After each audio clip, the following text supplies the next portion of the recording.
రంగరాయ వైద్య కళాశాలలో సందర్శించారు మహిళా కమిషనర్ చైర్పర్సన్ రాయపాటి శైలజ. ఇటీవల వైద్య కళాశాలలో మహిళా విద్యార్థులపై జరిగిన లైంగిక దాడులపై కళాశాలలో విచారించారు. స్టూడెంట్స్ తో మాట్లాడితే చాలా బాధ అనిపించిందని ఆవిడ ఆవేదన వ్యక్తం చేశారు. టెక్నీషియన్ ఇబ్బంది పెట్టడం చాలా బాధాకరమని, విద్యార్థులు మానసిక క్షోభకు గురయ్యారని తెలిపారు. ఇలాంటి పనులు చేసే వారిని చెప్పుతో కొట్టాలన్నారు. పేషెంట్లతో కూడా ఇలానే బిహేవ్ చేస్తున్నట్టు తేలిందని, దీనిపై పూర్తి నివేదిక ప్రభుత్వానికి అందిస్తామన్నారు. రంగరాయ మెడికల్ కాలేజ్‌లో ఏదైతే గత వారం 8వ తారీఖు పేపర్‌లో ఒక వార్త వచ్చింది. ఆ తర్వాత 9వ తారీఖు గూడా ప్రిన్సిపల్ గారికి అనానిమస్‌గా మెయిల్ పెట్టారు. అంటే ఎవరో పేరు తెలియకుండా, ఇలా మేము ఇబ్బంది పడుతున్నాము గత నెల రోజులుగా అని గర్ల్స్ స్టూడెంట్స్ ఎవరైతే ఎంఎల్టీ చేస్తున్నారో వాళ్ళందరూ మెయిల్ పెట్టడం జరిగింది. ఆ రోజే 9థ్ వచ్చింది. ఆ రోజే ముఖ్యమంత్రి గారు కూడా స్పందించి దీని మీద ఏం యాక్షన్ తీసుకున్నారని కలెక్టర్ గారికి, ఎస్పీకి కూడా వాళ్ళకి ఇచ్చి నాకు రిపోర్ట్ పంపిమని చెప్పారాయన. సో, దాన్ని ఫాలో అప్ చేయటానికి, అలాగే ఎవరైతే బాధితులున్నారో స్టూడెంట్స్ వాళ్ళతో మాట్లాడటానికి ఈరోజు రావటం జరిగింది. అంటే పేరెంట్స్, వాళ్ళ తల్లిదండ్రులు వీళ్ళంతా కూడా సామాన్యమైన కుటుంబం, చిన్న కుటుంబాల నుంచి వచ్చినోళ్ళు. సో, పేరెంట్స్ కష్టపడి చదివిస్తూ, వీళ్ళు కూడా గంట, 2 గంటలు ట్రావెల్ చేసి ఇక్కడికొచ్చి చదువుకోవటం. అంటే వాళ్ళ కాళ్ళ మీద వాళ్ళు నిలబడాలని అనుకోని ఇక్కడ ఇంత దూరం రావటం, చదువుకోవటం. సో, ఇవన్నీ చేస్తూ ఇక్కడొక వాతావరణం అనేది వాళ్ళకి సరిగ్గా అనిపియలా. ఎందుకంటే ఒక పక్క కష్టపడి చదువుకుంటూ, ఇలాంటి అక్కడ పనిచేసే వాళ్ళతో, టెక్నీషియన్స్‌తో వాళ్ళు ఏదైతే ఇబ్బందులు పడుతున్నారో అది నిజంగా చాలా బాధాకరం. అది ఎక్కడా కూడా జరగకూడదు. ఎందుకంటే ఆడపిల్లలు బయట చదువుకోవటానికెళ్ళినా, పని చేసేటానికెళ్ళినా ఆ వాతావరణం అనేది సురక్షితంగా ఉండాలి. ప్రశాంతంగా వాళ్ళు చేసుకోగలగాలి. హ్యాపీగా ఇంటికి వెళ్ళాలి.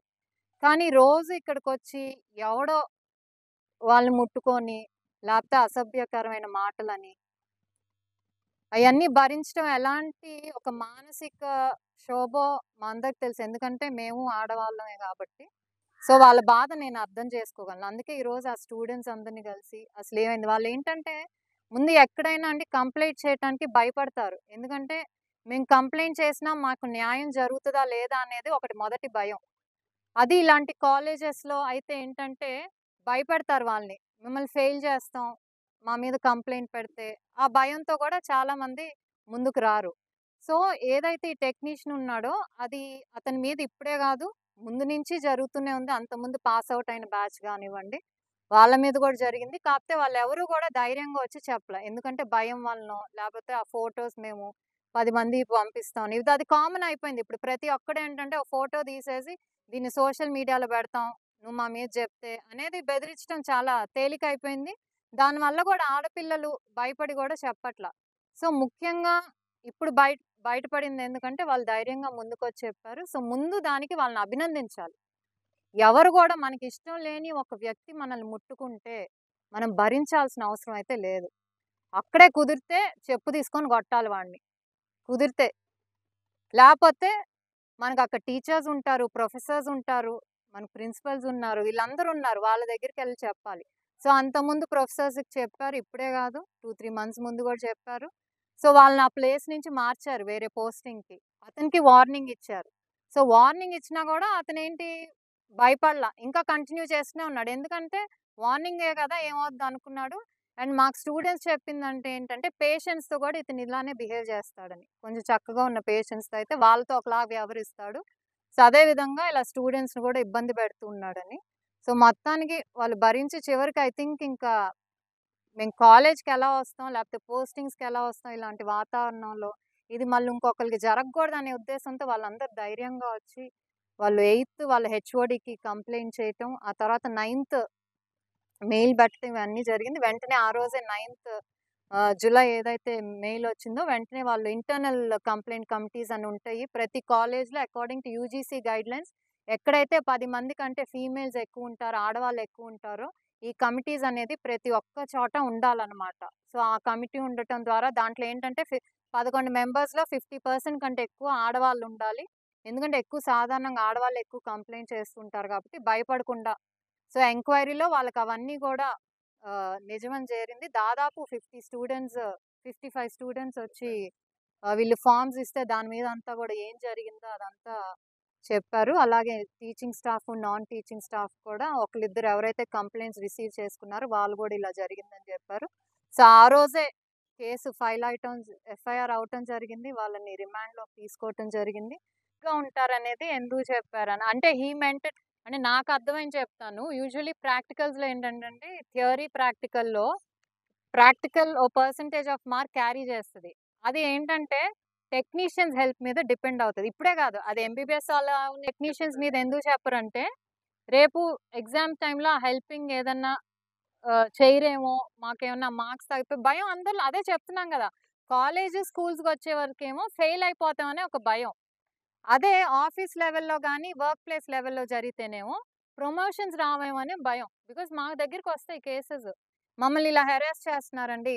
మేము కంప్లెయింట్ చేస్తాం. మాకు ప్రమోషన్ రాకుండా చేస్తున్నారు. మేము ఇలాంటి కేసెస్ రోజు మేబీ హిస్ వర్డింగ్ అదేలెండి లేదు మీకు మేడం. వద్దులేండిగాని. ప్రాక్టికల్స్ మన మెడికల్ ప్రొఫెషన్ వాళ్ళకి అర్థమవుతది మేడం. So okay. Yeah! Yeah! Probably these people medical profession కాదు కాబట్టి మనకి we know that. It's okay. So okay. మీరు అంత చెప్తున్నారు కాబట్టి ఆయన చెప్పిన ఏదైతే నిన్న ప్రెస్ కాంటాక్ట్స్ మీట్‌లో ఏంటి మేడం? ఉందో, ఏ విధంగా ఆ కాంటెక్స్‌లో మాట్లాడారో we can always ask for you know ఇది ఆన్సర్. బికాజ్ ఆ పక్కనే ఉన్నారు కాబట్టి ఎక్స్‌ప్లనేషన్ సబ్మిషన్స్ లో ఇచ్చుకోమనొచ్చు. వచ్చినాయే నేను ఎక్స్‌ప్రెస్ చేశాను మేడం. వాళ్ళ సబ్మిషన్స్ లో so you can practicals always for them to satisfy them. మీరు ఒక ఈ కాంటెక్స్‌లో యా మేడం. చెప్పారనుకోండి, దెన్ అయిపోద్ది. I can take it up as motto and just ఆయనకి అడగొచ్చు మీరెందుకు ఇలా అన్నారు వీక్ అని. బట్ ఎనీ డిస్క్రిమినేషన్ అది ఏ వైస్‌గా అన్నా ఇట్ వాంట్ బి టాలరేటెడ్. నోటీస్‌కి రాలేదండి నేను స్టేషను. డెఫినెట్‌లీ నేను చూస్తాను ఆర్టికల్ చూసి. ఓహ్! ఇది అక్కడ గదా! గుడివాడలో. ఓహ్! ఓకే. ఓకే. చూసాను. అది పొలిటికల్‌గా చేయమని చెప్పి ఐ థింక్ విన్నట్టున్నాను ఆడియో ఏదో. కావాలని ఒక క్యాస్ట్ మీద దాడి జరిగిందని చెప్పి దాన్ని ఇష్యూ చేయండని ఏదో అన్నారు. డెఫినెట్‌లీ నేను జరిగింది నేను తీసుకొని నాకు రిపోర్ట్ తెప్పియమ్మా. అదే హారిక వాళ్ళు మాకు ఏమి అసలు రిప్రజెంటేషన్ ఇవ్వలేదండి. కాల్ చేయలేదు. సివియారిటీ ఆఫ్ ద కేసెస్ బట్టి మేము తీసుకుంటామండి definitely. And they are always open. మా వరకైతే కనీసం నాకు కాల్ చేయలేదు. కనీసం వాట్సాప్‌లో కూడా పంపియలేదు. ఆర్ మాకు రిప్రజెంటేషన్ మెయిల్ ద్వారా గాని, ఇన్ పర్సన్‌గా కూడా రాలేదు. ఒకవేళ వస్తే డెఫినెట్‌లీ అదే చెప్తున్నాం గదా! ఈ గవర్నమెంట్ కూడా ప్రతి మీటింగ్‌లో చాలా క్లియర్‌గా చెప్తుందండి. ఇది ప్రో విమెన్ గవర్నమెంట్. ఆడవాళ్ళ మీద ఎక్కడ దాడి జరిగినా కూడా మేము పోలీసులకి ఫుల్ ఫ్రీ హ్యాండ్ ఇచ్చాము. They have to take action అనేది ప్రతి మీటింగ్‌లో చెప్తున్నారు. సో మేము అలానే కమిషన్ కాబట్టి ఆడవాళ్ళందరి కోసం వర్క్ చేస్తది. మా వరకు రాపోయినా యాజ్ మీడియా యూ ఆల్సో మాకు పంపియొచ్చు. ఎందుకంటే ప్రతిదీ మా నోటీస్ రావచ్చు. కొన్నేంటంటే డిపార్ట్మెంట్‌లో జరిగాయి బయటికి రాకపోవచ్చు. యాక్చువల్లీ ఈరోజు ఇది కూడా బయటకొచ్చిందంటే వీళ్ళు ఇంటర్నల్‌గా మామూలుగా ఎంక్వైరీస్ ఎప్పుడైనా ఐసీసీ కంప్లెయింట్స్ వచ్చినప్పుడు ఫస్ట్ ఇంటర్నల్‌గా చేసేసుకుంటారండి. అక్కడ సాల్వ్ అయిపోతే దే విల్ బి ఓకే. కాదు మాకు అక్కడ న్యాయం జరగలేదంటే నెక్స్ట్ వచ్చి కలెక్టర్ లెవెల్‌కి ఆ వరకెళ్తాయి. సో యూజువల్లీ డిపార్ట్మెంట్‌లో జరిగాయి మీడియా ముందుకు రారు. సో మీరు మాకు చెప్పొచ్చు. బికాజ్ వి ఆల్వేస్ చెప్పి అలా పంపియొచ్చు. అది నిజంగా అంటే దేనికి సంబంధించిన విషయం కాకపోతే అది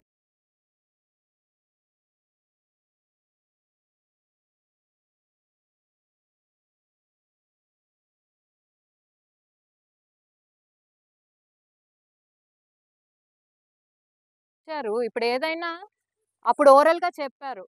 సో వార్నింగ్ ఇచ్చారు. ఎవరైనా కొంతమంది నిజంగా ఇదున్నాడైతే ఒకసారి వార్నింగ్ ఇచ్చారే జాగ్రత్తగుందాం అని ఉంటది. నా ఉద్యోగానికి ఏమైనా ఎసరొస్తదో ఏమన్నా ఉంటది. అలా వార్నింగ్ ఇచ్చినప్పుడు చెప్పారు. వార్నింగ్ ఇచ్చాము. నువ్వు మళ్ళీ రిపీట్ చేస్తే తీసేస్తాం అని కూడా చెప్పారు. కానీ చేయలేదు అతను. సో అల్టిమేట్‌లీ ఇంతమంది మీద జరిగింది వచ్చారుగా definitely action has to be taken. Action తీసుకోలేదు అన్నట్ల. లేదండి. ఇప్పుడు వాళ్ళు చెప్పింది నలుగురే అండి. మెయిన్ అయితే ఒకతని మీద, అతనికి తోడు మిగతా ముగ్గురు. సో మెయిన్ కల్ప్రిట్ అయితే I think he's a regular employee అతను.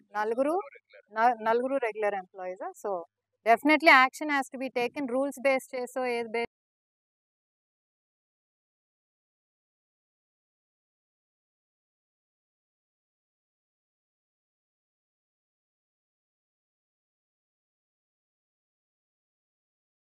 ఎందుకంటే వాడి ఫోన్‌లో మళ్ళీ ఉండకూడదు ఆ డేటా. ఇలాంటి పనులు చేసి ఆడవాళ్ళని చాలా అమ్మాయిల్ని చాలా ఇబ్బంది పెట్టారు. కానీ వాళ్ళు ధైర్యంగా వచ్చి ముందు చెప్పినందుకు వాళ్ళతో కళాశాల యాజమాన్యం ఉంది. వాళ్ళు స్ట్రిక్ట్ యాక్షన్ తీసుకుంటారు.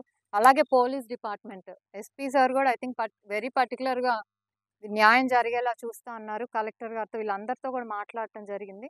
ఇలాంటివి మళ్ళీ రిపీట్ అవ్వకుండా ఏదైతే కమిటీస్ ఉన్నాయో ఇంటర్నల్ కంప్లెయింట్ కమిటీస్, ప్రతి ఒక్క జాయిన్ అయ్యే న్యూ స్టూడెంట్‌కి స్పెసిఫిక్‌గా అమ్మాయిలకి ఇవి ఎందుకున్నాయి, మీకు ఇలాంటి ఇబ్బంది ఉంటే వచ్చి మాకు కంప్లెయింట్ ఇవ్వండి. అవేర్‌నెస్ ఒకటి తీసుకురావాలి. అలాగే కంప్లెయింట్ చేసిన అమ్మాయిని ఎవరు టార్గెట్ చేయకుండా చూడటం అనేది కళాశాల యాజమాన్య బాధ్యత. ఎందుకంటే వాళ్ళు టార్గెట్ అయితే మళ్ళీ ఇంకొకరు భయపడతారు. మేము అది కూడా చెప్పాము. సో వాళ్ళని ఎవరు టార్గెట్ చేయకుండా మామూలుగా చూసేటట్టు వాళ్ళని ఇంకా అప్రిషియేట్ చేయాలి, అభినందించాలి వచ్చి కంప్లెయింట్ ఇచ్చినందుకు. ఎందుకంటే ఇదే ఇంకొక అమ్మాయికి జరగకుండా మీరు ఎందుకు వచ్చి చెప్పారంటే అమ్మ మేము ఇంకొకరికి జరగకూడదు. అంతకుముందు ఎన్ని బ్యాచెస్ పాస్ అవుట్ అయినాయో మనకు తెలీదు. వాళ్ళందరూ పాపం ఆ టార్చర్ భరిస్తూనే 2 ఏళ్ళు, 1 ఏళ్ళు అలా గడిపేసి ఉంటారు. సో ఇది మున్ముందు ఎవరు జరగకుండా చూడాలనేది కళాశాల యాజమాన్యంగా బాధ్యతగా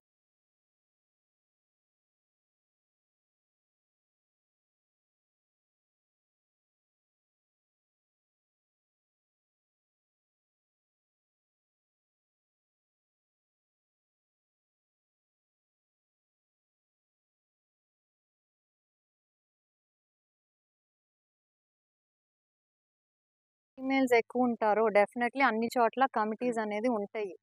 అంటే మనం ఏంటంటే వాళ్ళకి చెప్పాలి ఇలా వీళ్ళు ఉన్నారు ఓరల్‌గా. ఇప్పుడు నేను ఎలాగో జీజీహెచ్‌కి వెళ్తున్నాం. మీరు ఎక్కడి నుంచండి? వార్త. మీకేమైనా ఉంటే కంప్లెయింట్స్ ఇవ్వండి. ఇప్పుడు డెఫినెట్లీ మా నోటీస్‌కి వచ్చిన కంప్లెయింట్స్ అయితే మేము యాక్ట్ చేస్తాం. ఎందుకంటే చాలా మంది అదే చెప్తున్నా. భయపడి రారండి. అమ్మాయిలు ఎందుకంటే మళ్ళీ ఇంకా మమ్మల్ని హెరాస్ చేస్తారు మేము బయటకొచ్చి చెప్తే. ఇక్కడే కాదు మాకొచ్చే చాలా కంప్లెయింట్స్ కూడా భయంతోనే సగం మంది చెప్పరు. ఎందుకంటే హైయర్ వాళ్ళకంటే పైనున్నోళ్ళు ఏమన్నా మమ్మల్ని టార్గెట్ చేస్తారేమో చెప్తే. ఇలా భయాలుంటాయి. సో, డెఫినెట్‌లీ మీకేమైనా ఉంటే మీకేమైనా నేమ్స్ తెలిస్తే వాళ్ళు మాకు రాయమనండి. Definitely will take action. ఎందుకంటే ఆడపిల్లని అలా చేయటం అసలు జెండర్ సెన్సిటివిటీ అనేది ముందు అందరికీ క్లాసెస్ తీసుకోవాలండి. ఆడపిల్లని చూసి మాట్లాడేటప్పుడు కళ్ళు దిగి మాట్లాడకూడదు ఎవరు. ఆ సెన్సిటివిటీ అనేది ఇప్పుడు లేదు జనాల్లో. సో, డెఫినెట్‌లీ ఇలాంటివేం జరిగితే తప్పకుండా అండ్ ఇక్కడ ఎస్పీ సార్ కూడా బాగా ఈస్ వెరీ వీళ్ళు ఏదైతే జరిగిందో he is taking it very seriously and action తీసుకుంటున్నారు. సో, ఇలాంటివైతే ఏమి వదిలిపెట్టం. అది ఎంబీబీఎస్ రాకపోతే కనుక ఎంసెట్లో వేరే మెడికల్స్ వాళ్ళు ఏమన్నా ఫెయిల్ చేయిస్తారేమో అని చెప్పి భయంతో వాళ్ళు ముందుకు రారని చెప్పాం. నా మీనింగ్ అది. అది మీరు మీరు వేరే విధంగా పంపియండి. తీసుకోవద్దు. మీరు వీడియో క్లిప్పింగ్ పంపియండి. Definitely if you find you can send it. వాళ్ళ గురించి ఏదన్నా అండి. సీ ఆడవాళ్ళ డిస్క్రిమినేషన్ అనేది ఏ విధంగానూ జరగకూడదు. అది మీరు అది పంపియండి క్లిప్పింగ్ ఏమైనా ఉంటే మేము చదువులో వీక్ ఉంటారు యాక్చువల్‌గా. వాళ్ళు ఏ క్లాస్‌లో ఏం చేస్తారని చెప్పి యూజువల్‌గా ల్యాబ్ అటెండెంట్‌లే ఉంటారు. చదువులో వీక్ ఉంటారు యాక్చువల్‌గా. ల్యాబ్ అటెండెంట్ కోర్సెస్‌కి వచ్చేవాళ్ళు